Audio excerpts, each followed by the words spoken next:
I just had a baby. I expect a $5,000 baby shower gift from you. This outrageous message came from Jessica, the detestable being who stole Michael from me. She had lied about being pregnant to steal him away, leading to our divorce. Even though I've tried to forget that day since remarrying, her presence still disrupts my peace. She hasn't changed, still stirring up trouble without a care. I can hardly believe she's my real sister. But now that this message has arrived and been seen by John, ignoring it isn't an option. Reluctantly, I agreed to attend the celebration since John suggested we go. John seems to have a plan. He's a warm and kind person but hates dishonesty. He's smart and skilled at turning work situations to his advantage, so I trust he has a strategy in mind. She can laugh about it now. But soon she'll have to face the music for all her wrongdoings. I'm Naomi Johnson.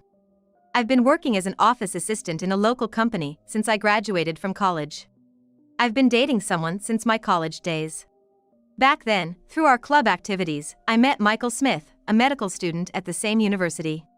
His dad is a renowned allergy specialist, so it seems Michael is aiming to become a doctor too. His father's clinic is super popular, with patients from all over the country seeking treatment there. Being the only son of a solo practitioner and heir to a well-known clinic, my first impression was that he was a smart, well-off guy. But that was just my bias, apparently. Talking to him, I found he was quite unique, and we both liked the same film director's work. I wanted to get to know him better, so I made the first move. Hey, have you seen the new movie by that director? If not, wanna go see it together? A woman who likes those films? That's a bit surprising. Absolutely. Really? I don't have many fans in my circle. I'm so glad I can watch it with you. My efforts paid off, and he began to see me as someone special. Our relationship continued not just through college, but afterwards too, and Michael proposed to me when I was 25. I'm still learning to be a doctor, but in the future, I want to take over my dad's clinic and be a great doctor. I want you, Naomi, to be there to see it all. Will you marry me? Of course, I'd be delighted. Let's have a happy life together. I was on top of the world, pregnant right after getting married. Michael would definitely be a great dad.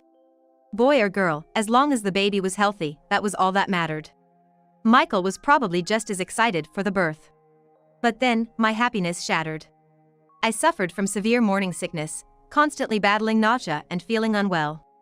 I couldn't keep up with my job post-college and had to resign. Fighting my morning sickness at home. I had eating morning sickness, needing to constantly eat to stave off the nausea. Surrounded by empty pastry bags where I always sat. I'm home. Naomi, what's happened to this place? It's a mess with all these snacks and bread bags. Sorry.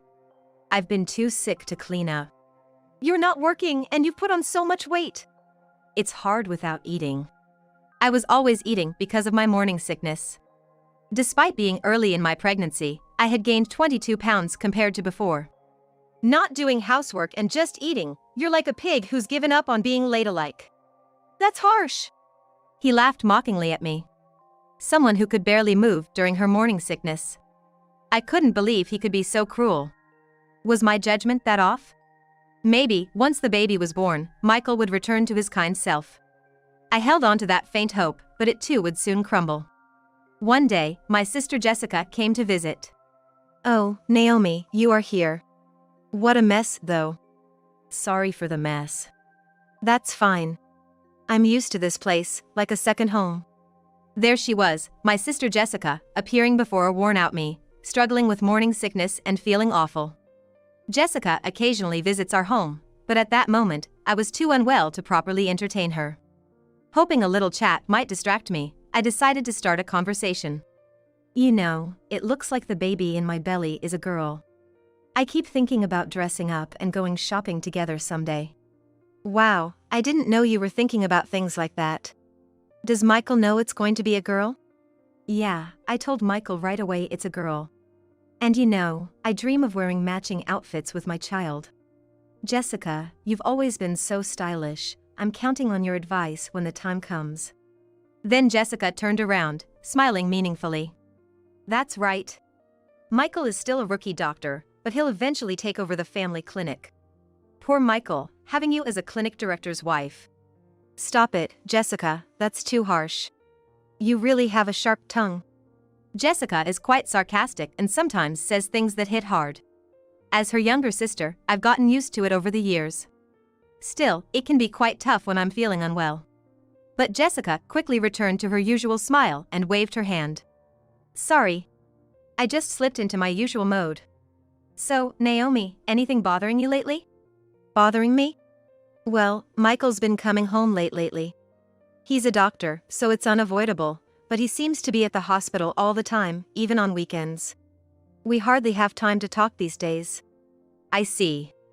Well, it's no surprise considering someone like you claims to be a doctor's wife. I felt a chill at Jessica's icy smile. What? I came to talk to you today. As she said this, Jessica glanced toward the living room door. Then, entering from the living room door was Michael. Michael? Did you get off work early from the hospital today? I need to talk to you. Let's get a divorce. What kind of joke is this? What do you mean? As soon as I got back, I couldn't understand what Michael was saying at all. I knew he wasn't the type to make such a terrible joke at a time like this, especially since we had been together since college and I was carrying his child. See, your beloved husband is saying this. You should listen to his request and let go quickly. What? Jessica? Michael looked at me awkwardly. I can't see you as a woman anymore after you kept eating and gaining weight. But this is morning sickness. I feel sick if I don't eat. Jessica looked triumphantly at me. That's the way it is. And the baby in your belly being a girl. She won't be the heir to the Smith Clinic. But in my belly, I carry Michael's child, a suitable heir. Jessica? I felt a sinking feeling as I watched Jessica lovingly stroke her belly. I'm 3 months pregnant, and it's a boy, according to the tests. You can't be serious? Michael, what are you doing while I'm going through all this pain? That's why, all your excuses, quitting your job, and just eating all the time are unacceptable. I'm tired of watching you lying around, constantly eating snacks. I take care of myself, so I don't have morning sickness. Even when pregnant, I won't lose my self-control and eat like a pig, unlike you. I was at a loss for words, seeing Jessica's smug face and Michael looking down at the floor, guilt-ridden. Jessica being pregnant with a boy.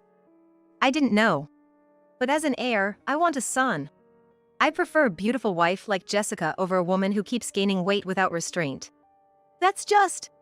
Wanting an heir and a beautiful wife is your own selfish desire, isn't it? I'll pay alimony. So let's part without any fuss. Seeing Michael apologizing, I knew that things could never go back to how they were. After that, Michael and I divorced, and I gave birth to our daughter as a single mother. His promise of alimony turned out to be just words, with no actual payment. Post-delivery, I had to work to survive since I had no one to rely on. Not knowing what else to do, I took a job at a nearby department store that's hiring. Life is unpredictable. My hard work and character caught the attention of someone. It was John Johnson, a well-regarded manager in the external sales department. Tough day. You're always working hard. Thanks. I'm about to finish up soon. Are you done for the day, John? Yeah. Oh, there's this great Italian place nearby I want you to try, Naomi. And this, it's a little gift for your daughter. Through light conversations every time we met, we were drawn to each other and began dating. Which led to our remarriage. Naomi, I might be a guy 20 years older than you, but I sincerely want to make you and your daughter happy. Will you marry me? Are you sure about me? I'd be delighted. Life after remarriage was truly blissful. A gentle husband, my daughter, and I lived a peaceful life. However, I failed to notice the ominous footsteps creeping closer to our tranquil days. One day, John had work, but I was off. Just as I thought of having a leisurely tea, an email arrived. It was from Jessica, and the content was shocking. A baby is born. I'm expecting a $5,000 baby shower gift. A sigh escaped me in front of that curt email. 5 years ago, Jessica had an affair with Michael and snatched him away. Now this. And $5,000 for a baby shower gift seemed too much. I can't forget that day, nor can I, even if I tried. The expressions on Jessica and Michael's faces back then. The way they sought happiness together, ignoring my suffering from morning sickness, was unforgivable. I was at a loss on how to respond to Jessica's email. Then John returned from work, noticing something was off and asked with concern. "What's wrong, Naomi? You look pale." "Oh, John. It's a message from my sister. She had a baby." "The sister who married your ex-husband, Michael?" "Yeah. I don't want to see her face or hear from her. Plus, she's asking for a $5,000 baby shower gift." As John listened and looked at my phone, he suddenly said, "Wait, this Jessica Smith name. You know her? I didn't mention her when we got married because I didn't want to remember." "Yeah. I've never been introduced to her by you, but I wonder." John, pondering while looking at the email, seemed to recall something. "We didn't properly greet her during our wedding, so let's visit her now. Also, I just remembered something I needed to do back at the department store." He then hurriedly prepared to leave. "Going back to the department store now? Sorry, there's something I need to do." A few hours later, John returned with a thick file. "Is it okay if we visit your sister Jessica 2 weeks from now on Sunday? We both have the day off. And I'd like her to meet my parents and cousins too." "Your parents and cousins too?" "Jessica loves being the center of attention, so she'll probably be fine, but why?" "I heard your ex-husband Michael is famous for allergy treatment. My family has a history of allergies. Thought we might get some good advice." I remembered hearing from friends that Michael had taken over his father's allergy clinic. Michael's dad was an authority on allergy treatment, and Michael became an allergist too, a friend told me. "Okay, I'll contact Jessica." Jessica quickly agreed when I contacted her. "I want to see the baby and will bring a gift. Can I bring some relatives too? They really want to meet you." "Of course, the more guests, the more gifts. Looking forward to seeing you in 2 weeks on Sunday." 2 weeks later, on Sunday, I visited Jessica's house with John, his parents, and relatives, including his cousins. In a quiet residential area, her stylish house stood next to the clinic, its white walls gleaming. John's parents and relatives were surprised by its luxurious design, excited to meet the renowned allergist. "Welcome. I've been waiting for you." "Long time no see, Jessica. You look happy." "Of course. I was worried about my first childbirth, but it all worked out in the end." I felt something off in Jessica's words. "First childbirth? Didn't you say you were pregnant with a boy before?" "Oh, did I not tell you? I miscarried that time. So this is my first." John, standing beside me, nodded meaningfully. Seeing John's face, Jessica started to tremble. "Oh, hello, nice to meet you." "Hello, you must be Naomi's sister. I heard a bit about the miscarriage." "Yes, but I don't want to remember the miscarriage." Jessica turned her face away in a huff and started to walk off. "Sorry about that. Oh, there's something I wanted to give you, Jessica." "What? Something for me?" John handed her an envelope. It's pastel color and the word congratulations written on it, thick enough to be noticeable even from the side. "Here you go. I wanted to give this to Jessica personally." "Got it right. Just what I've been waiting for." I glanced at John and whispered to him. "Hey! We aren't rich, and we don't have to give Jessica the $5,000 she asked for." But John, unfazed, cut me off. "It's fine, trust me. You'll understand if you watch." "What do you mean, if I watch?" While we were talking about the envelope, Jessica had already started opening it. "I need to check if it's exactly $5,000. With this thickness, it might even be $10,000. The cute envelope was torn open with a ripping sound. Jessica's face clouded over the moment she opened it. "What's this?"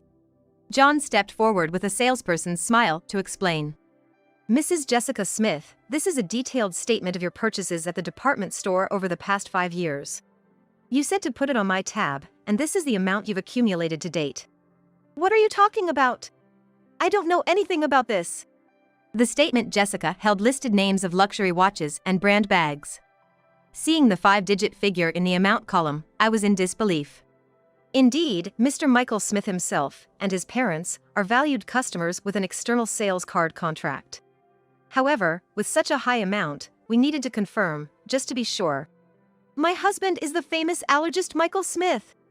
As the wife of the clinic's director, using 1 or 2 external sales cards is nothing. Is that so? Also, there's something else I personally wanted to verify. John paused before continuing. About 5 years ago, we had complaints about a customer flaunting their external sales card and making extremely unpleasant remarks. Do you know anything about this? What's that? What does it matter? Since we had several complaints, I checked with the staff who were nearby at the time.